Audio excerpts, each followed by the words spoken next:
আজকে একটু অন্য রকম। সরস্বতী পুজোর দিন এবং 26শে জানুয়ারি একটা প্রোগ্রাম ছিল, নন্তুদা করাচ্ছেন সেটা। সেখানে আমাকে সাজানোর জন্য বলেছিল। এই মহিলাকে দেখা যাচ্ছে, ইনি মা লক্ষ্মী হয়েছেন। শুধু মা লক্ষ্মী নয়, লক্ষ্মী, সরস্বতী, দুর্গা, কার্তিক, গণেশকে অবশ্য সাজাতে হয়নি। ঢাকি, কাশি আরও অন্যান্য চরিত্র ছিল, তাদের সবাইকেই একটু সাজিয়েছি।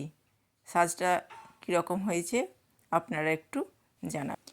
না থাক, আপনাদেরকে আর জানাতে হবে না, দেখুন শুধু কীরকম সাজিয়েছি। দুর্গা, মহিষাসুর, এটা লক্ষ্মীর ফাইনাল লুক। দশভুজা 10 হাতে তৈরি মহিষাসুর।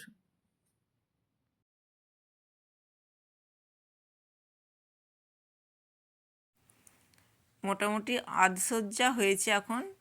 এবার বাকিটা, যেখানে নাটকটা অনুষ্ঠিত হবে সেখানে গিয়ে বাকি মেকআপটা হবে, মানে সাজসজ্জার কিছু মুটুক টুটুকগুলো বাকি রয়েছে।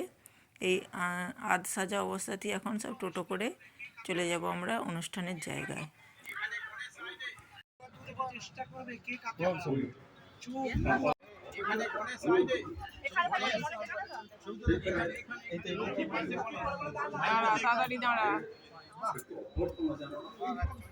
গ্রিন রুমের ভিতরে এখন মোটামুটি সবাই তৈরি হয়ে গেছে। সবাইয়ের সাজসজ্জাটা তো আর দেখানো যায় না, কারণ সাজাতে সাজাতেই প্রচুর সময় চলে যাচ্ছে। সেই জন্য সবারগুলো দেখাতে পারলাম না। যদি কখনো সুযোগ হয় বা নাটকটা যদি আপনাদের দেখাতে পারি, তখন দেখে নেবেন বাকিদের।